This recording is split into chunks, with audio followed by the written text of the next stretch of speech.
네, 출발 징표에도 2부 순서 이어가겠습니다. KT 올레 IPTV로도 시청하실 수 있습니다. 2부에서 준비한 주요 내용들 먼저 소개합니다.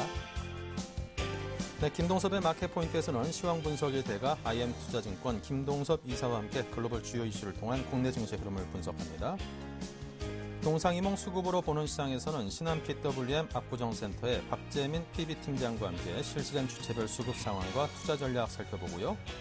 이슈 정복하기에서는 신한금융투자 압구정지점 최호선 과장과 함께 삼성전자와 LG전자 양사가 모두 준비 중인 구글 TV에 대해서 알아보고 국내 조선 사업의 현황에 대해서 듣겠습니다.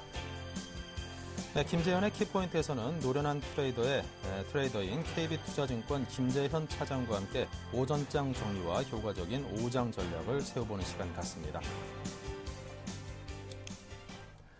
네, 먼저 이 시각 현재 시장은 어떤 흐름을 보이고 있는지 시황센터의 김혜영 캐스터를 연결해서 듣겠습니다. 네, 시황센터 김혜영입니다. 전일 코스피 지수는 미국과 중국의 경기지표 개선 소식과 연기금 등판에 힘입어 1940선을 회복하며 장을 마쳤습니다. 야간 선물지수가 상승으로 장을 마친 가운데 오늘 코스피 지수 이틀째 오름세를 이어가고 있는데요. 현재는 1.23% 상승폭을 키워가며 1965선에서 거래되고 있습니다. 이어서 수급 상황 살펴보겠습니다. 전일에는 기관의 매수세가 눈에 띄었는데요. 오늘은 기관과 외국인이 동반 매수세를 보이며 지수 상승을 이끌고 있습니다. 이어서 코스닥 지수 살펴보겠습니다. 전일 코스닥 지수는 장 초반 하락 반전한 뒤 외국인의 매수세가 들어오면서 530선에 안착하며 오름세로 장을 마쳤는데요. 스페인의 구제금융 신청에 대한 기대감과 대내외 호재로 인해 오늘 코스닥 상승으로 장을 출발했습니다. 현재는 0.95% 상승하면서 535선에서 거래 중입니다. 이어서 수급 상황 살펴보겠습니다. 개인과 기관이 동반 매도세를 나타내고 있는데요. 개인이 현재 27억 원, 기관이 14억 원의 매도 우위를 보이고 있습니다. 반면 외국인이 나홀로 사자세를 보이면서 지수 상승을 견인하고 있는 모습입니다. 이어서 환율 살펴보도록 하겠습니다. 전일 환율은 미국과 중국의 경기 지표가 예상보다 양호한 가운데 연중 최저치를 경신했는데요. 심리적인 지지선인 1110원 선이 무너지면서 당분간 환율은 하락 흐름을 이어갈 것으로 보입니다. 오늘 환율은 추가적으로 레벨을 다소 낮추면서 급락으로 장을 출발했습니다. 현재는 2원 60전 내리면서 1104원 60전에 거래 중입니다. 이어서 코스피 시가총액 상위 종목 살펴봅니다. 코스피 시가총액 상위 종목 대부분 오름세를 이어가고 있습니다. 삼성전자가 외국인 매수세에 힘입어 3거래일째 오름세를 나타내고 있는데요.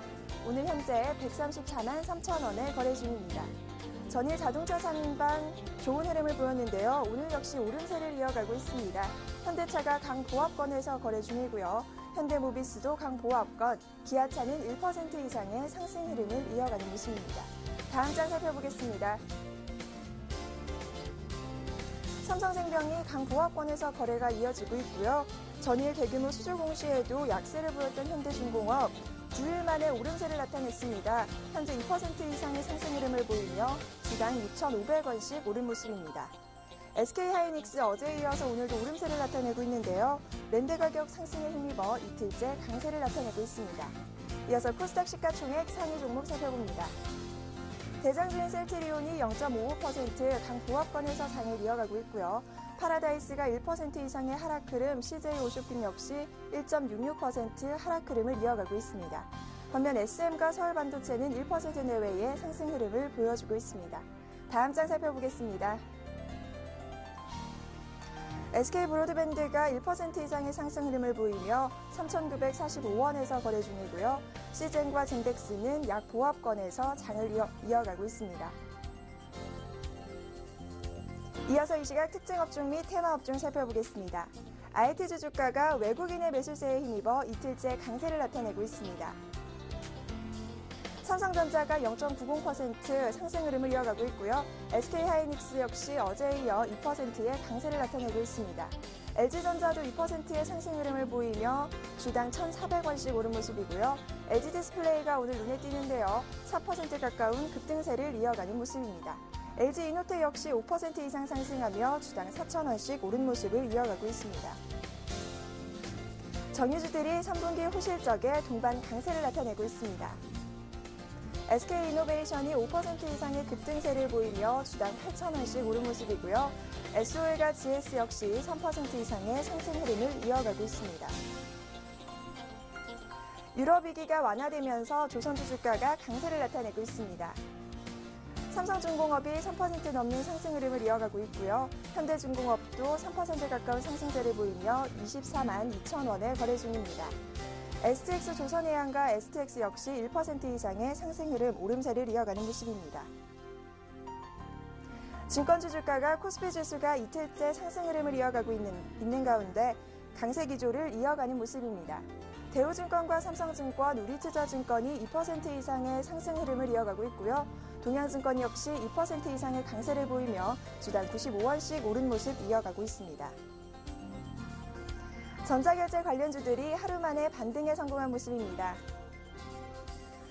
투자 심리가 단기적으로 위축됐었지만 모바일 결제 시장이 급성장세를 나타내고 있는 가운데 새로운 결제 시장의 성장축으로 자리 잡을 것이라는 기대감이 확산되고 있는 분위기인데요. KG 모빌리언스가 14.02% 상승하며 상한가를 나타내고 있습니다. KG 이니시스 역시 8% 넘는 급등세를 보이고 있고요. 다날 역시 7% 넘는 급등세를 보이며 14,350원에 거래 중입니다. 과학기술주 주가가 박근혜 대선 후보의 12월 대선 공약으로 미래창조과학부 신설을 검토한다는 소식에 동반 강세를 나타내고 있습니다. 대한과학이 14% 이상 상한가를 나타내고 있고요. 영인프린티어 역시 8% 이상의 급등세, 서린바이오도 5% 이상의 급등세를 보이며 12,350원에 거래 중입니다. 월드스타 싸이 아버지가 대주주로 있어 일명 싸이 테마주라고 불리는 DI가 하한가를 이틀째 이어가고 있습니다. 14.80% 하한가를 보이며 주당 1,650원씩 떨어진 모습입니다. 현재는 9,500원에 거래 중입니다. 지금까지 시황센터 김혜영이었습니다. 네, 자 다음은 김동섭의 마켓포인트입니다. 김동섭 이사 연결하겠습니다. 안녕하십니까? 네, 안녕하십니까? 네, 간밤에 스페인 정부가 그동안 미뤄왔던 전면적인 구제 금융을 신청할 것이라는 그런 소식이 들려왔습니다. 그동안 신청 지연에 따른 우려가 고조되는 상황에서 들려온 소식이라서 기대가 큰데요. 세계 경제 흐름이 긍정적인 방향으로 돌아서는데 힘을 보탤 수 있을런지요? 네. 스페인이 구제 금융을 이제 신청하고 안 하고가 왜 중요하냐에 대한 부분인데요. 그것은 사실 유로존에서 지금 스페인이 구제금융을 신청 안 하게 되면 사실 무제한 국채 매입, 유럽 중앙에서 국채 매입이 진행이 안 됩니다. 그러니까 구제금융을 ESM에다가 신청을 하게 되면 그때서부터 이 유럽 중앙은행에서 국채 매입을 한다 그랬었거든요. 근데 이제 스페인 입장으로서는 이제 구제금융을 하려고 했었지만 문제가 되는 것 중에 하나가 이제 국채 발행이 잘 되고 있다라는 거죠. 그러면서 이제 독일도 반대하는 상황이 됐고, 그래서 이제 계속 시장에서 시간을 좀 보고 어떤 방법을 할 건지 조율을 하고 있었나 봅니다. 근데 어저께 스페인 재무부의 한 고위관리가 구제금융 신청을 준비하고 있다라는 얘기를 하고 있었고요. 그로 인해서 이제 파이널 타임즈라든가 월스트리트 저널에서 이제 이걸 가시화해서 뉴스가 나왔는데요. 지금 스페인이 생각하는 것은 뭐냐면 ESM이라 해서 얼마 전에 독일 헌법재판소에서 문제가 됐던 거, 이제 상설기구죠. 그게 유로 안정 메커니즘이라는 건데 이게 이제 이거를 이용해서 어떻게 해보려고 하는 것 같습니다. 그게 뭐냐면 여신한도를 개설한다라는 이런 게 있습니다. 그래서 내가 필요로 할 때 돈을 갖다 쓸 수 있게끔 하겠다라는 부분인데 이게 이제 독일에서 문제가 되죠. 왜냐하면 ESM의 최대 주주는 독일이기 때문에 독일이 이거를 이제 받아들여 주느냐 마느냐에 대한 싸움입니다. 지금까지는 ESM 단독으로 해당 국가의 부채를 모두 사들이는 부분이었는데요. 스페인이 원하는 것은 조금 달리해서 필요할 때 자금을 가져 쓰는 여신한도 요청하겠다는 거죠. 이게 가상 여신한도라고 얘기를 하고 있는데 이게 이제 가상 여신한도가 되면 스페인이 아마 바라보는 것 중에 하나는 뭐냐면 10년물 국채 금리가 1.5%까지 떨어질 거다. 그다음에 스페인 주식시장이 단기간에 15% 이상 오를 것이다라는 것이 이제 그들이 주장하는 바이거든요. 문제는 이제 독일이 이거를 어떤 식으로 받아줄 거냐에 대한 부분인데 오늘 무디스에서도 신용등급 하향 가능성을 지금 언급했죠. 전망만 하향시켰지만 WBA3를 강등시켰다. 그런데 이건 아마 S&P를 따라가는 그런 모습이었다. 그렇다면 지금 시장에서는 계속해서 스페인의 구제금융을 당연시화하고 있기 때문에 구제금융 신청은 거의 맞을 거라는 거죠. 시장의 일각에서는 19일 전에 진행이 돼야 된다고 했었죠. 왜냐하면 그 유로 정상회담이 있기 때문에 그 전에서 그 안건을 상정하자 뭐 이런 분위기인데 지금은 그게 아니라 11월 정도를 예상하고 있죠. 근데 제가 볼 때 11월 좋습니다. 왜냐하면 항상 보면 어떤 재료가 있을 때 그 재료가 천천히 나와야 주가가 더 상승을 많이 하거든요. 근데 바로 나와버리면 주가가 많이 상승 못합니다. 아주 좋은 위치에서 재료가 나왔다라고 판단하고 있고 구제금융 신청하게 되면 일단 시장은 불확실성 제고로 인해서 주가가 더 상승할 확률이 높다라고 봐야 될 것 같습니다. 네. 자, 그리고 원달러 환율이 좀 슬금슬금 떨어지더니 연중 최저치로까지 떨어졌습니다. 자, 주식시장에서 외국인이 이탈하지 않을까 하는 그런 우려까지 생기는데요. 환율 시장 앞으로 전망을 어떻게 잡고 계시는지요? 환율은 저는 1,000원대 초반이 돼야 외국인이 이탈한다고 봅니다. 어저께도 외국인이 소폭 매도를 했지만 사실 그 현물은 샀습니다. 그러니까 주식수는 늘리고 그다음에 금액은 판 걸로 돼 있죠. 그러니까 초대형주를 팔고 중대형주를 샀다라고 보시면 되겠죠. 그래서 어저께도 외국인들 한 144만 주 정도로 샀는데요. 기관도 어저께 현물은 판 걸로 나왔지만 사실 물량으로는 110만 주 이상 샀습니다. 오히려 개인이 산 거로 됐지만 물량은 파는 게 돼 있죠. 그러니까 이런 모습을 보면 사실은 환율에 의해서 걱정을 그렇게 많이 할 이유는 없다라고 봅니다. 사실 우리나라 같은 경우에는 수출 국가다 보니까 환율의 변화가 상당히 좀 중요하죠. 환율이 내려오게 되면 일단 수출이 부진할 수 있는 부분이 있어서 이런 부분이지만 주가로 본다면 또 얘기가 좀 달라지는 부분이 많습니다. 주식시장에서는 외국인들이 진입을 할 때는 환율이 내려오고 그거로 인해서 들어온 돈이 주가를 끌어올리고 이런 상황이 발생하기 때문에 외국인들이 들어올 때 환율이 떨어지면서 일단 주가를 많이 상승시키죠. 근데 사실 7월 27일부터 주가가 올라왔지만 평단가는 1950이기 때문에 그들이 나가기에는 이익이 없다라고 판단을 해야겠죠. 그렇다면 환율이 더 내려와도 외국인 이탈은 매우 제한적인 확률이 높다. 오히려 주식시장을 좀 많이 움직일 수 있다라는 생각을 해야 될 것 같고요. 일반적으로 외국인들 환차익을 보통 20%를 보고 나갑니다. 1130원대에 들어왔기 때문에요. 20% 들어간다면 거의 1000원 초반대까지는 밀려야만이 맞다라고 보죠. 시중에서는 지금 1080원까지 예상은 제가 볼 때는 1000원 초반대까지 밀려서 약간 경기가 좀 불확실성이 생기겠지만 그래도 주가는 오히려 더 뛰어오르는 상황이 발생할 수 있다고 보고 있고요. 지난번에 그 2000대 올라갔다가 주가가 얼마 전에 재료가 없어서 밀리는 그런 모습이었는데 그때도 1130원이었습니다. 그 지수가 한 2014 정도 됐거든요. 그러니까 거기에 비해서 환율이 더 떨어졌다는 것은 이번에 올라가게 되면 아마 그 고점을 돌파할 확률이 굉장히 크다라고 기대를 한번 가져볼 만한 자리다라고 보시면 될 것 같습니다.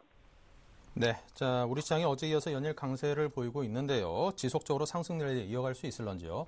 제가 볼 때는 어저께 말씀드린 2020은 안착하기 쉬울 거다라고 말씀드렸었는데 지금 보는 견해는 똑같고요. 시장의 모습을 보았을 때는 무리 없는 상승이 진행될 수 있다라는 거죠. 다만 걱정이 이제 11월 6일인데 그건 그때 가서 볼 문제고요. 지금 상황으로서는 기술적으로도 역시 2020 정도까지 무난히 안착 가능성이 있다. 그럼 환율이 먼저 떨어졌다라는 거 봤을 때는 주가가 더 힘을 받지 않을까라고 생각이 되고 있고요. 오늘 같은 경우는 그 1979포인트 정도가 오는지를 확인해야 됩니다. 그게 10월 9일날 개파락 부분이거든요. 이 부분을 메워주는지 이게 아주 중요한 포인트로 작용할 것 같습니다.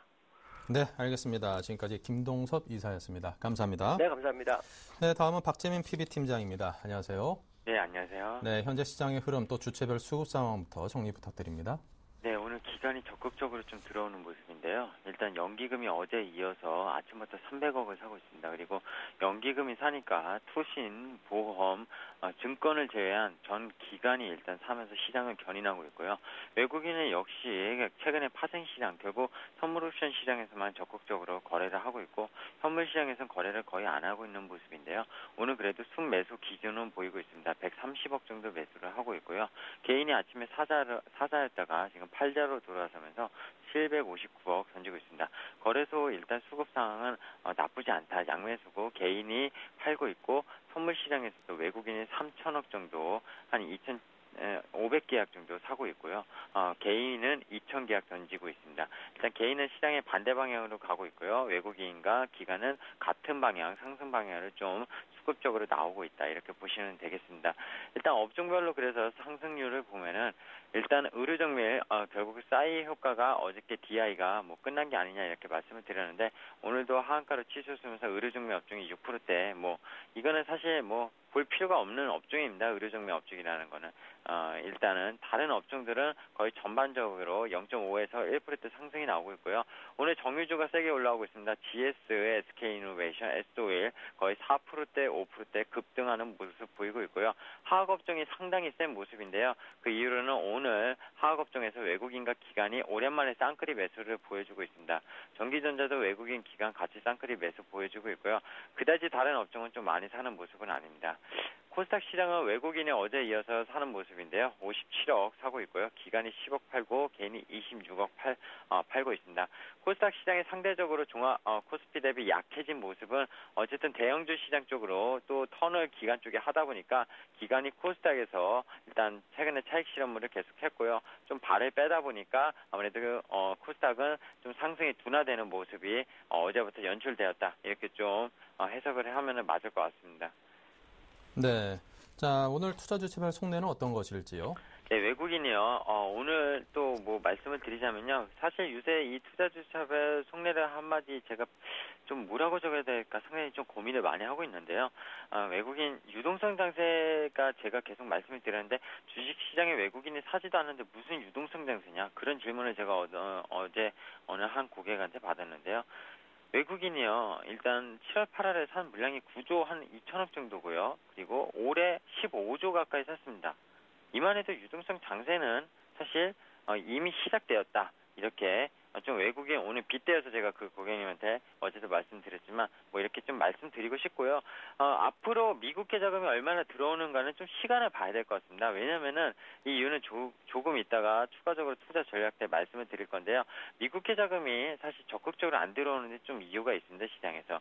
그리고 개인 같은 경우 오늘 뭐 속내로 말하면 뚜렷한 시장의 방향을 모르겠다 하면서 올라오니까 또 좀 매수를 했던 것들을 매도하는 아마 먹었을 거라고 생각을 하는데 너무 급하게 파는 건 아닌가. 일단 현금 확보를 위해서 일정 부분 분할 매도 이렇게 그리고 살 때도 분할 매수 그런 전략이 가장 좋은 것 같습니다. 지금은.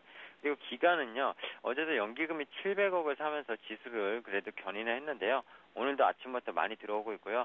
연기금이 2,000선을 넘어서도 샀는데 어쨌든 지수가 조금 빠졌는데도 계속 사는 모습 상당히 시장에 긍정적이다. 연기금은 투신과 달라서 좀 롱텀 그러니까 길게 보는 일단 기간이거든요. 사실 투신은 상당히 단기적으로 보는 기간이고요. 그렇기 때문에 연기금이 다시 사기 시작한 건 투자자분들에게도 상당히 호재고요. 다른 기관도 연기금을 요새는 좀 추종 매매한다. 이렇게 좀 판단을 해보는 게 맞을 것 같습니다. 네, 자 개인을 위한 투자 전략도 함께 짜주시기 바랍니다. 네, 일단은요. 유럽에서 스페인 불확실성이 뭐 제거가 거의 됐다. 그리고 그러면서 스페인이 3.4%, 이태리가 2.5%, 유럽 증시가 독일, 프랑스 거의 2%대 가까운 큰 폭의 상승을 보였죠. 왜냐하면 주요 외신 뉴스에서 결국 스페인의 전면적 구제금융 신청이 임박을 했다. 이런 것들이 호재가 떴죠. 스페인이 뭐 전면적인 구제금융을 하면 스페인 증시는 단기간에 15%가 오를 것이다. 이런 뉴스들도 나왔는데요. 거기에다가 미국 경제 지표 어제 제가 어제 전략에서 뭐 한 줄 자막에 나갔었지만 미국 경제 지표 미국은 경기 회복의 시그널이 계속 나오고 있고요. 중국은 부양책이 기대감이 임박했다. 이런 아마 어제 자막이 나갔을 텐데요. 사실 미국 지금 QE3를 쓰고 나서요. 정확히 한 달 조금 더 지났습니다. 한 달하고 한 일주일 못 지났는데요.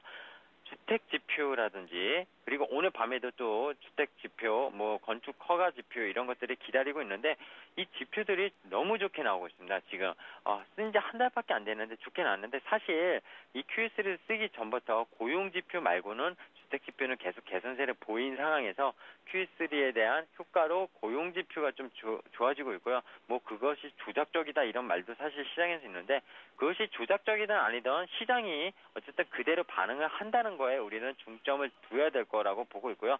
물론 미국 지표들은 어느 정도 좀 조작의 가능성이 있습니다. 왜냐하면 미국은 조작이라는 게 컨센서스, 그러니까 컨센서스를 상당히 기업들도 낮게 깔아놓고 뭐 어닝 서프라이즈 아니면 높게 깔아놓고 어닝 쇼크 이런 경우도 사실 다반사거든요. 미국 같은 경우. 그러면서 그리고 심지어는 뭐 주식시장을 관리하는 그런 주가관리위원회 이런 게 있다고 하지 않습니까? 뭐 너무 폭락할 때 뭔가 주가관리위원회. 우리나라도 뭐 사실 주가가 너무 이제 폭락을 하면은 뭐 이제 또 이제 뭐 어느 정도 뭐 방어를 하고 뭐 연기금을 투입하고 뭐 어떤 정책들이 나오듯이 미국도 또 마찬가지인데 미국은 더 일단 선진국이지만 더 심하다는 겁니다. 기본적으로 근데 그런 지표들이 조작이 된다고 하더라도 만약에 그렇게 안 좋게 가정을 하더라도 어쨌든 경기 회복 시그널은 나온다는 거. 어제 시티그룹의 실적을 말하면서 소비 지표가 회복이 되고 있다는 거 분명히 말씀을 드렸습니다. 그래서 미국은 서서히 경기 회복 중인 가정이다. 이걸 오늘 다시 한번 말씀을 드리는 거는 제가 양적 완화의 힘을 믿어라. 어저께 마지막 멘트로 말씀을 드렸는데 그 말을 자꾸 좀 양적 완화가 왜 외국인이 사지도 않는데 뭘 유동성이냐 이렇게 말씀하신다면 국내 채권 시장에서 외국인은 얼마나 사는지 보시면 압니다. 오늘도요. 원달이 환율이요. 지금 오늘 1,100원이 오늘은 안 깨지겠지만 이번 주 깨질 가능성이 상당히 농후합니다. 오늘 1,104원인데요. 2.9원 환율이 떨어지고 있고요. 이것이 무엇입니까? 외국계 자금들이 국내로 돈이 많이 들어와서 원화로 환전을 한다는 겁니다. 달러가 들어오든 뭐 유로가 들어오든 어쨌든 지금 원달러만 얘기하니까 사실 달러가 들어와서 환전을 한다는 거죠. 이 환전을 해서 주식을 사든 채권을 사든 그렇게 하기 때문에 환율이 많이 떨어지는 거고요. 정확히 원달러 환율은 가장 큰 지표입니다. 뭐 앞에 제가 조작 얘기 뭐 이런 음모론 이런 얘기 많이 드렸는데요. 시장을 믿어볼 때는 환율은 믿으셔도 됩니다. 다만 환율이 너무 원화 강세가 뭐 1,000원 밑으로 뭐 이렇게 내려서 900원대가 되면은 뭐 국내 기업들의 어떤 이익 모멘텀이 깎이는 것은 분명한데요. 일단 아직 그 정도까지는 아니고요. 아마 내년도 경제 전망이 더욱 어려워지면서 국내 기업들, 뭐 대기업들 같은 경우는 지금 환율을 아마 마지노선은 한 1,060원 정도, 1,070원 정도 세팅을 해놓은 것 같아요. 그러면 그 이하로 떨어지지 않는다면은 크게 문제될 건 아직 없다고 보고요. 만약에 계속 떨어지더라도 그 정도까지 떨어지면은 오히려 외국인이 한 차익을 보고 들어올 가능성, 결국에 한 차익에 대한 유동성이 더 펼쳐질 수 있는 더 호재일 수 있습니다. 주식시장에. 이 말씀은 제가 드리는 거는 결국에는 환율 시장을 믿고요. 양적 완화의 힘 믿어라 이렇게 말씀을 드리고 싶고 아까 왜 현물 시장에서 외국인이 그렇게 많이 안 사냐 얘기를 드린다고 했는데 걸림돌이 하나 있습니다. 지금 미국 대선이 11월 6일입니다. 얼마 안 남았습니다. 3주 정도밖에 안 남았고요. 지금 미국 대선이 지금 오바마냐 롬니냐 뭐 여러 가지 계속 여론조사도 나오고 있고 오늘 TV 2차 토론으로 알고 있는데요. 일단 그 지지율을 좀 상당히 계속 좀 주의해야 될 것 같습니다. 왜 우리가 투자하면서 그것까지 미국 대선까지 봐야 되느냐 뭐 물으시는 분께는 버냉키가 연임이 안 될 수가 있습니다. 롬니가 만약에 당선이 되면 버냉키가 그야말로 잘릴 거고요. 속된 말로 그렇게 되면 QE3에 대한 회의론, 지금 롬니는 QE3를 안 해야 된다는 어쨌든 정책을 갖고 있기 때문에 그것이 상당히 리스크입니다. 그래서 현물을 15조 오래 담아놓은 외국인의 입장에서는 현물 주식을 그렇게 적극적으로 담는 모습은 사실 보이지 않는 것이고요. 채권 시장으로 돈은 들어오는데 이 채권 시장에서 만약에 오바마가 재임이 된다면은 재선이 된다면은 아마 이 안전자산에서 위험자산으로 또 국내에서 이렇게 환율이 움직이지 않으면서 자산의 이동이 있을 거라 이렇게 좀 저는 예측을 해봅니다. 저는 오바마가 되길 사실 바라고 있고요. 기본적인 투자자분들 입장에서도 오바마가 돼야지만 주식시장은 어쨌든 유동성 랠리를 이어갈 수 있다라는 것을 일단 좀 인지하고 있으셔야 될 것 같습니다. 그리고 이 얘기는 또 내일 추가적으로 드릴 건데요. 일본이 어제 사실 이제 양적 완화 기대감이 나오면서 급등을 했고 오늘도 1.5% 급등했는데 오늘 노다 총리가 비상 내각 회의를 하기로 했습니다. 그래서 11월 말까지 뭐 디플레이션 해소, 엔화 약세, 그리고 지진복구 사업 확대, 기업의 규제 완화 이런 것들이 전부 다 양적 완화의 조그맣고 큰 정책들인데 30일 날 일본이 전례 없는 통화정책 회의를 이달에만 2번 하기로 했습니다. 그래서 이달 30일에 또 할 텐데요. 이때 일본에서 일본판 양적 완화가 나올 걸로 저는 예상을 하고 있고요. 그렇게 되면은 어쨌든 계속되는 유동성 랠리는 이어질 수밖에 없다. 그렇기 때문에 시장을 믿고 가대 낙폭주, 계속 말씀드린 화학, 정유, 철강 이런 거 많이 떨어졌습니다. 지금 거의 언더슈팅된 구간인데요. 충분히 분할 매수해서 좀 길게 가져가시면서 이렇게 좀 전략을 취하시면서 수익을 내셨으면 하면 좋겠다. 이렇게 좀 말씀을 드리고 싶습니다. 네, 자 지금까지 박재민 PB팀장과 함께했습니다. 감사합니다. 네, 감사합니다.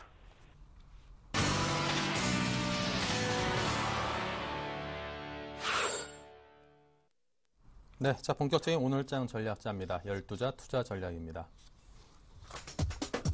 네, 박성일 지수 반등 시에 경기 민감주에 주목하자고 했고요. 박소영 코스닥 트레이딩 전략이 유효하다. 정영훈 미국 경기 지표가 개선되고 있고 투자 심리가 긍정적인 영향을 받을 것이다라고 했습니다. 최희용이 헬스케어 관련주 추가 상승 기대, 정재훈 거래소 낙폭주와 코스닥 실적주에 관심을 뒀습니다. 네, 관심 업종 보겠습니다. 소재 화학 건설 업종, 스마트 관련주, 서비스, 헬스케어, 화학 업종을 각각 꼽았네요. 네, 이 가운데 IM투자증권 여의도 본사 영업부에 계시는 정영훈 팀장과 이야기 나눕니다. 안녕하세요. 네, 안녕하세요. 네, 현재 시황부터 볼까요? 네, 우선 금일 시장 같은 경우에는 전이 미국발 호재로 인해서 어느 정도 좀 강한 상승 흐름을 이어가고 있는 상황인데요.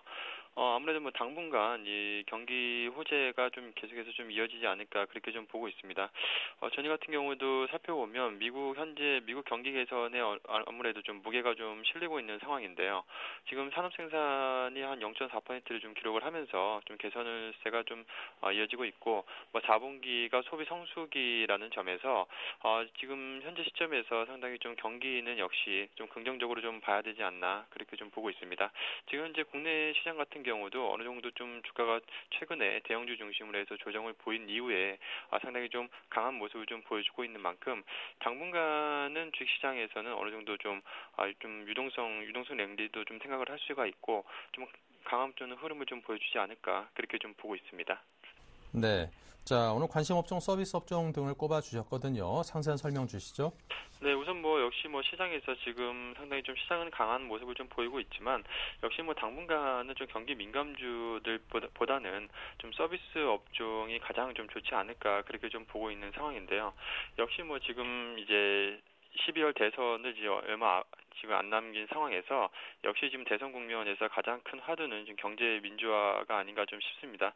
역시 지금 그동안 이제 수출 제조업 중심의 지금 기존 경제 구조에서 어느 정도 변화를 지금 내포하고 있는 상황이기 때문에 역시 그 중에서는 역시 가장 이제 서비스 업종이 가장 좀 크게 각광을 받을 수 있지 않을까 좀 그렇게 보고 있습니다. 그래서 역시 CJ라든가 NHN 이러한 좀 서비스 업종군들이 상당히 지금 현재 주가 수준에서 한 단계 더 리레이팅 될 수 있는 가능성이 높기 때문에 지금 시점에서 서서히 좀 관심을 좀 가지실 필요가 있지 않나 그렇게 좀 보고 있습니다. 네, 자 오늘의 관심 종목은 어디를 꼽으시는지요? 네, 오늘 금일 같은 경우는 좀 베이직하우스를 좀 추천을 드리도록 하겠는데요. 역시 지금 아침 저녁으로 지금 날씨가 계속해서 좀 쌀쌀해지고 있는 상황인데 역시 4분기가 이 의류업종의 역시 계절적 성수기라고 할 수가 있겠고 지금 시점에서 베이직하우스 같은 경우는 최근에 주가도 하락이 좀 낙폭이 컸었고 상당히 좀 저점 메리트가 좀 높은 시점이지 않나 그렇게 좀 보고 있습니다.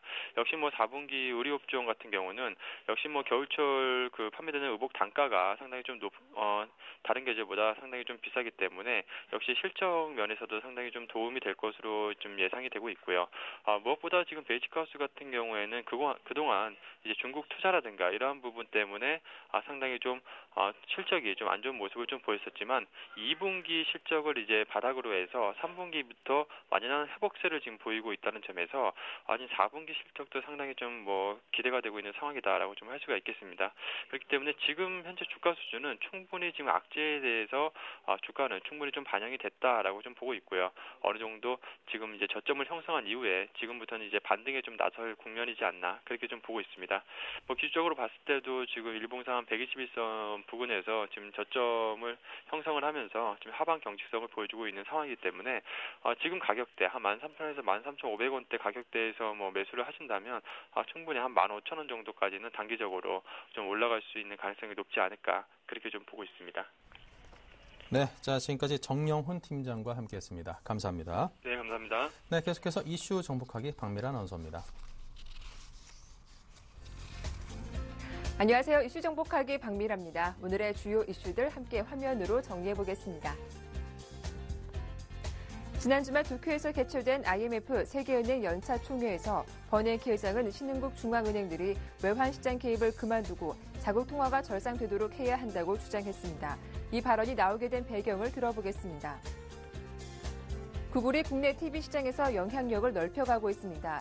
다양한 애플리케이션은 물론 유튜브를 통한 동영상 콘텐츠까지 이용할 수 있어 스마트 TV 플랫폼이 더욱 확장될 것으로 기대가 모아지고 있습니다. 글로벌 경기 침체로 중국 조선산업이 직격탄을 맞고 있습니다. 기술 부족과 원가 약화로 경쟁력을 잃어가고 있다는 분석인데요. 동시에 국내 산업에는 기회가 될 것이란 전망이 나오고 있습니다. 네, 이슈 정복하기 오늘 순서는 신한금융투자 최우선 과장과 함께하겠습니다. 안녕하세요. 네, 안녕하세요. 네, 버냉키 의장이 신흥국 정부는 자국 통화 가치가 올라가더라도 그대로 둬야 할 것이라며 미국의 통화 정책을 비난해온 신흥국들에게 직격탄을 가하기도 했죠. 버냉키 의장의 발언에 대해서 자세하게 정리해 주시죠. 예, 그대로 이제 멘트를 옮겨서 말씀드리면 일부 신흥국 정부는 수출과 GDP 성장을 위한 수단으로 자국 통화 가치 절상, 그러니까 환율 하락에 저항하고 있으나 이러한 환율 정책에는 통화 독립성 감소와 수입 물가 상승이라는 위험이 그 대가로 뒤따른다라면서 신흥국의 자본 유입과 인플레이션 문제는 정부 조치를 통해 해결할 수 있다고 이제 주장을 했는데요. 이 같은 이제 버냉키 의장의 이제 발언은 위안화 가치를 달러에 고정시키면서 외환 시장에 공격적으로 개입하는 중국을 겨냥한 걸로 보입니다. 이에 대해 이제 각국은 최근 미국 연준을 이제 강력하게 비난을 했는데요. 대표적으로 기돈 만테가 이제 브라질 재무장관은 연준이 통화 전쟁을 시작했다고 주장한 바 있습니다. 버냉키 의장이 신흥국을 겨냥한 발언을 한 것이 처음은 아니지만 이번 발언이 민감한 시기에 나온 강도 높은 발언이라는 점이 좀 다른 점인데요. 지난 9월 연준이 이제 시작한 국채 매입 프로그램이 전 세계적인 어떤 반발을 사기도 했기 때문입니다. 버냉키 의장은 이제 신흥국 중앙은행들이 이제 외환시장 개입을 그만두고 자국 통화가 절상되도록 해야 된다고 주장을 했는데, 이 같은 내용을 이제 우리 일반 투자자 입장에서 보게 되면, 현 미국 경제에 대해서 이제 부정적인 의견으로 이제 이해할 수 있겠고요. 미국 연준의 이제 양적 완화 정책이 사실 신흥국 화폐 절상으로 이어지고, 수출 경쟁력은 떨어지게 한다는 점은 의심할 바가 없습니다. 또한 이를 국가가 보유한 달러 자산의 가치 하락을 당연하게 이제 받아들이라는 얘기인데, 이거를 이제 신흥국 입장에서 보게 되면 반발하는 게 당연한 상황입니다. 그럼에도 불구하고 양적 완화 정책의 당사자인 벤 버냉키 의장의 이러한 비난은 신흥국들 중 중국에 대한 압박으로 좀 해석을 할 수 있겠고요. 중국 위안화 절상을 위해 이제 높아진 구매력은 이제 한국 제품 소비 여력으로 이제 이어져서 적당한 절상은 이제 코스피 지수 상승의 모멘텀이 될 것으로 보이는데, 문제는 이제 이 압박 수위가 높아진다면 경제뿐만 아니라 정치적인 갈등도 높아짐으로써 중장기 글로벌 경제도 부정적인 흐름을 유발할 수 있다고 보입니다. 네, 다음 이슈입니다. 구글이 국내 TV 시장에서 영향력을 넓혀가고 있습니다. LG U+와 손잡고 세계 최초로 스마트 IPTV를 출시한다는 계획인데요. 전자업계에서는 어떤 반응을 보이고 있습니까? 예. 관련 업계에 따르면 LG U+가 16일 날 이제 구글 TV 2.0 운영체계를 탑재한 스마트 IPTV를 출시한다고 이제 발표를 했는데요. KT 역시 구글 TV는 아니지만 안드로이드를 기반으로 한 스마트 TV 셋톱박스를 이달 선보일 것으로 지금 알려지고 있습니다. 구글 TV는 이제 다양한 애플리케이션은 물론 유튜브를 통한 동영상 콘텐츠까지 이용할 수 있는 스마트 TV 플랫폼이 더욱 확장될 것 기대가 되고 있는데요. 삼성전자, LG전자 대응도 예상이 되는데 구체적인 출시 시기는 밝히지 않았지만 양사 모두 자사 스마트 TV와는 별도로 구글 TV를 좀 준비하고 있습니다. 대표적으로 이제 삼성과 LG는 지난 9월 독일 베를린에서 열린 국제가전 박람회인 IFA 2012 전시회에서 자사의 이제 구글 TV를 선보인 바 있는데요. LG전자 구글 TV는 이제 북미 등 해외 시장에서 먼저 출시가 됐지만 이 제품은 이제 구글 TV 2.0 OS가 좀 채용이 됐고 LG 스마트 TV의 매직 리모컨을 사용하게 되었습니다. LG전자 관계자의 얘기 좀 따르면 북미 시장에 제품이 출시된 지난 7월 이후에 약 한 달에 4,000대 이상씩 판매된 만큼 인기가 좀 좋다고 얘기를 하고 있고요. 영국, 프랑스, 독일, 스페인, 이탈리아 등 유럽 시장에 순차적으로 구글 TV를 출시할 예정이고 국내도 이제 이런 상황을 조금 지켜보고 있다 얘기하고 있고요. 삼성전자 역시 구글 TV 이를 IFA에서 이제 선보였는데 삼성전자 C 담당 윤부근 사장 말로는 구글 TV는 삼성 스마트 TV 플랫폼 위에 하나의 앱 형태로 들어가고 오늘 4분기 유럽 시장에 먼저 출시된다고 말한 바 있습니다. 예, 그리고 국내 출시는 아직 미정인데 삼성전자 관계자는 구글 TV의 국내 출시 시기 및 구체적인 사항이 아직 정해지지 않았다고 하고 있습니다. 구글 역시 이제 구글 TV 사업에 박차를 가하는 상황입니다. 대표적으로 구글 TV에서는 단순한 웹만 때려받을 수 있지만 앞으로는 영화, 음악 등 다양한 콘텐츠도 이용할 수 있게 된다고 하는데요. 이는 현재 애플사의 아이튠스의 서비스를 구글이 TV 시장으로 그 외연을 넓혀서 먼저 선점하겠다는 의지로 좀 해석이 됩니다.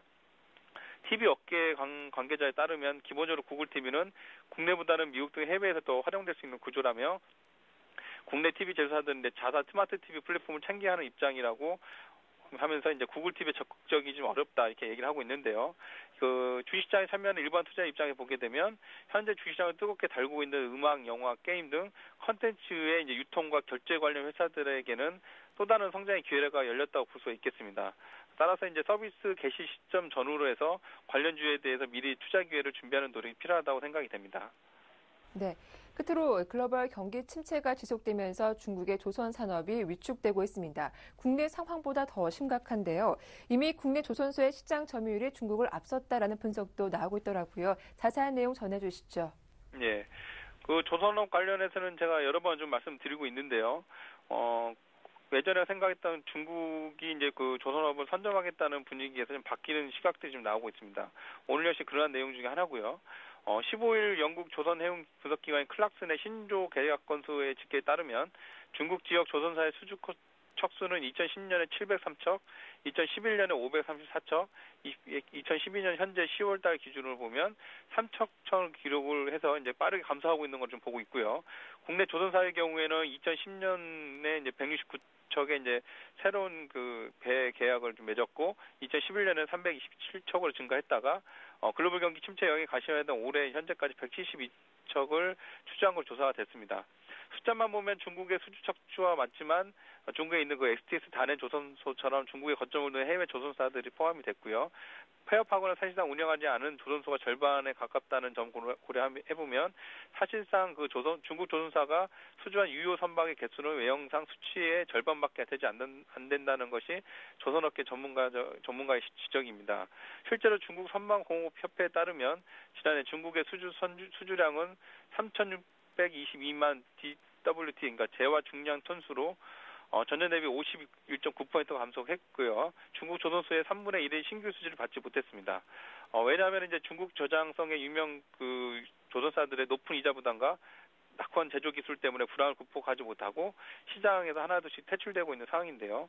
이에 관련해서 조선업계 관계자들은 한국이 대형 상선과 수천억에서 조단위 해양 플랜트 수주를 독식하는 것을 감안해보면 금액 대비로는 국내 조선소의 이제 시장 점유율이 중국을 앞질렀다고 좀 볼 수 있다 이렇게 보고 있습니다. 그래서 전체적으로 좀 보게 되면 국내 중형 조선 시장에게는 이제 조선사에게는 일단 기회가 될 수 있고, 오히려 일본이 또 기회가 될 수 있다고 보고 있는데요. 2015년 조선업계에서만 연 매출액 1조 2천억 위안을 달성했다고 중국 정부가 일단은 그 목표를 하고 있는데요. 사실상 이 부분은 좀 불가능하다는 게 업계의 좀 관측이고, 최근 트렌드를 보게 되면 선진국의 환경 규제로 인해서 친환경 선박에 대한 수요가 늘어나고 있는데 중국이 상대적으로 뒤떨어지고 있는 저연비 기술을 선주들이 선호하고 있어서 중국의 이제 최고 경쟁력을 뽑혔던 원가 경쟁력마저 좀 상실되었다고 합니다. 이러한 부분을 좀 총괄해서 볼 때 이제 일반 투자자들이 좀 관심 있게 보셔야 될 것 같은데요. 글로벌 경기 회복의 신호가 이제 그 유로존 안정 관련된 뉴스와 미국 경제 지표 호조, 그리고 중국 경기 부양 정책이 나오게 된다면 주식시장에서는 원자재주와 함께 국내 조선주에 대해서도 투자 포트폴리오에 편입을 해도 되겠다고 좀 생각이 되는데요.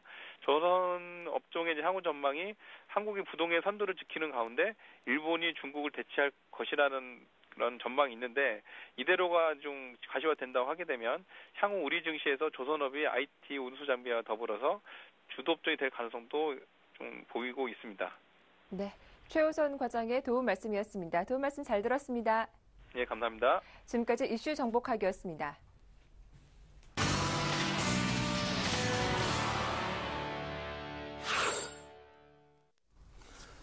네, 중국 소식 들어봐야죠. 리딩투자증권의 우성재 팀장입니다. 안녕하세요. 네, 안녕하세요. 네, 우리 시장은 잘 달리고 있는데 중국 쪽은 어떻습니까?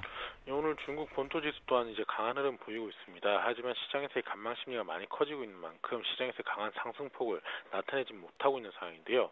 전일 2100선을 돌파한 이후에 다시금 상승폭을 줄이면서 보합권에 장 마감했었습니다.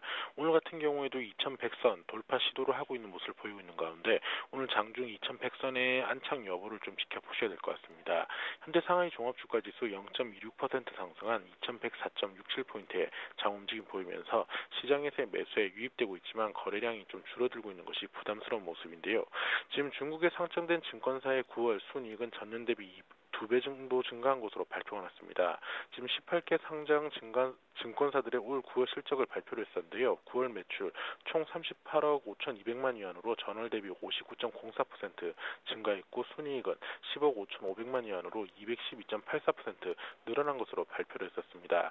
결국 이러한 것에 따른 증권주들의 실적 개선에 따른 강세 움직임에 대한 기대감이 나타나고 있고 증시 또한 안정세를 나타낼 것이라는 기대감이 좀 많이 커지고 있는 상황인데요. 하지만 중국의 대부분의 기업들의 실적은 둔화세를 나타낼 것으로 전망이 되고 있는 상황입니다. 지금 중국 같은 경우 계속적으로 경제 침체 국면에 진입하는 모습을 경제가 좀 하락 국면에 진입하고 있는 모습을 보이는 가운데 중국 경제 3분기에 바닥을 치겠지만 아직까지는 새로운 성장 동력이 지금 나타나지 않고 있다는 것과 함께 기업 실적 둔화 우려감을 나타내고 있습니다. 지금 중국의 기업 실적 예상은 지난해 6월 이후 매달 하향 조정되는 모습을 보이면서 9월은 상반기 실적에 따른 부담감으로 인해서 하향 조정될 것으로 전망이 되고 있습니다. 결국 하향 조정 비율이 지난 2년 반 만에 최고치를 기록할 것으로 보이면서 중국 기업 실적 둔화 우려감 확대되고 있다고 보시면 좋을 것 같습니다. 지금 중국 중앙은행에서는 대규모 통화 발행이 없을 것이라는 언급을 내놓으면서 큰 폭의 긴축 기조를 완화하기보다는 공개 시장 조작을 통한 유동성을 확대해 나갈 것으로 보이고 있는 상황인데요. 지금 이와 함께 대규모 경기 부양 가능성이 제한적일 것이라는 언급이 나오고 있는 상황입니다. 지금 리만 쇼크 이후 지금 계속적으로 경기 하락 국면을 진입하고 있는 가운데 지금 2011년도에 중국 정부가 4조 위안의 경기 부양책을 내놓으면서 철강 그리고 인프라 관련 기업들의 실적들이 크게 회복되는 모습을 보여주었습니다. 하지만 단기적으로 빠른 회복을 이룬 이후에 주가도 급락을 하고 있고 장기적으로 가잉 설비 및 잠재적인 부실 채권 그리고 부동산 버블 등의 문제점들이 많이 나타났었던 만큼 이러한 대규모 경기 부양 가능성을 내놓기는 좀 어려울 것이라 언급이 나오고 있는 사항입니다. 결국 중국 지도부 사이에서는 이전의 경기 대책이 실패였다라는 인식이 커지고 있는 만큼 이러한 경기 부양 가능성은 좀 제한적일 것으로 보여지고 있는 상황인데요. 결국 시장에서 공개시장 조정과 선택적인 경기 부양을 통할 것으로 전망이 되고 있는 만큼 종목별로 좀 다른 움직임이 나타날 확률이 높다라고 보시면 좋을 것 같습니다. 오늘 상하이 종합주가지수는 아시아 증시의 동반 강세 그리고 글로벌 증시의 호재에 따라서 증시가 상승세를 나타내고 있는 가운데 상하이 종합주가지수 2100선 안착할 수 있을지 여부 확인하시면서 접근하셔야겠습니다. 네, 자, 지금까지 중국 쪽 소식 정리해 들어봤습니다. 감사합니다. 네, 고맙습니다.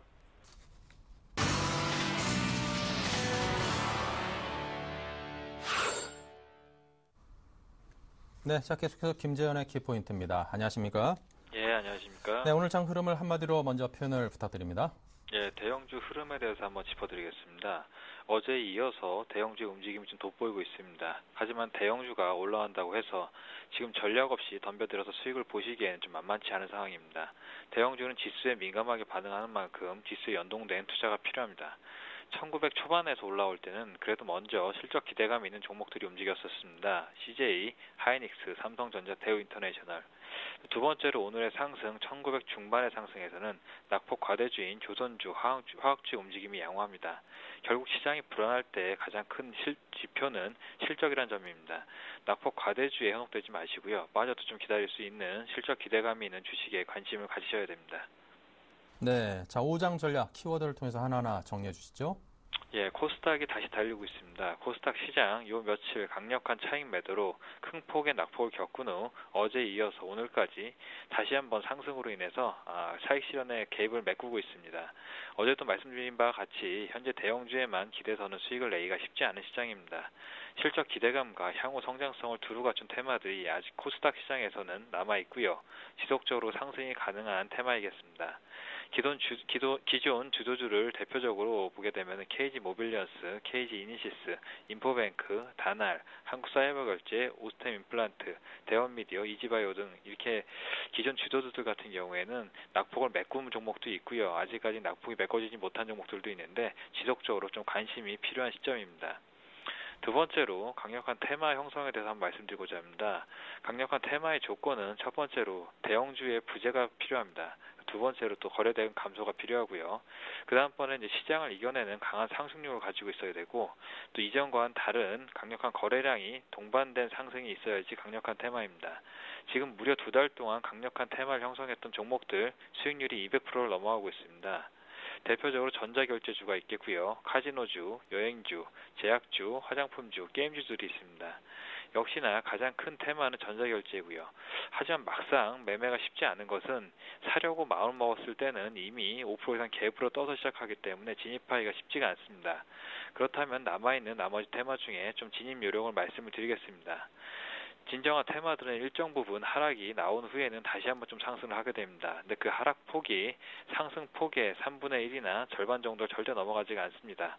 그 정도 부분이 오신다면은 매수 시점으로 잡아보시고 하락폭이 멈추고 상승을 시작했을 때 진입 시점으로 잡으시면 되겠습니다. 그때 진입을 하셔가지고 정고점 부근까지는 분명히 한번 주가가 올라갈 수 있습니다. 그렇기 때문에 그 정고점 부분을 매도 전략을 하시는 전략으로 좀 대응을 하신다면은 장은 쉬어갈지 모르지라도 계좌가 올라가는 수익률은 훨씬 빠르게 올라갈 수 있기 때문에 이번에 차익 실현이 있었던 부분을 한번 활용해 보시길 바라겠습니다. 네, 자 그렇다면 오후장 관심 종목은 어디를 발굴하셨는지요? 일단 실적 기대감으로 지속적으로 좀 추천이 나오고 있는 멜파스를 선정을 했습니다. 실적 추천 이유를 보게 되면요. 실적이 좀 추세 전환이 되었고요. 하반기 갤럭시 S3 터치 모듈에 따른 단독 수혜가 좀 가시화될 전망이고 또 G1 터치 모듈 역시나 본격 공급화될 것으로 예상이 되고 있습니다. 과거 2년간 출하가 지연되었었던 G1 터치 모듈 같은 경우에는 삼성 스마트폰 6개 모델에 채용될 예상으로 가동률이 본격적으로 상승을 하고 있습니다. 현재 월에 150만 개 수준으로 이제 출하가 본격화되고 있는데요. 4분기에는 월에 200만 개로 더 캐파가 늘어날 것으로 보여집니다. 지금 삼성전자의 G1 터치 모듈 1차 공급처인데요. 경쟁사인 일진 디스플레이에 비해가지고 월로 따지면 한 4배 정도의 공급 능력을 갖추고 있습니다.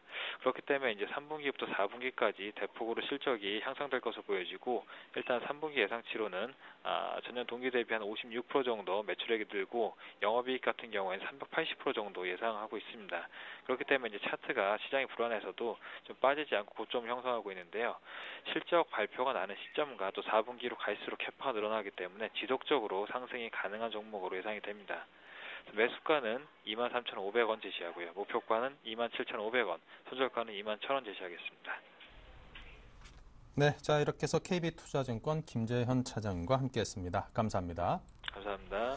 네, 자 오늘도 여러분께 많은 정보를 드렸는데요. 또 실시간으로 현장에서 또 여러분과 직접 만나 뵙고 많은 정보를 드리는 소중한 자리를 저희가 준비하고 있습니다. 10월 20일 오는 토요일입니다. 오후 2시에 세경빌딩 4층에 있는 공간 더하기에서 샘플러스 남은우 원장을 만나실 수 있습니다. 급등이 기대되는 소형주 삼선도 공개하신다고 하니까 많은 관심 갖고 들러주시기 바라고요. 자, 종목 퀵서비스 시간 종목 상담 준비되어 있습니다. 013-3366-0110 전화 02-3153-2610으로 상담 받으실 수 있습니다. 많은 참여해 주시고요. 저희 블로그에도 들러주십시오.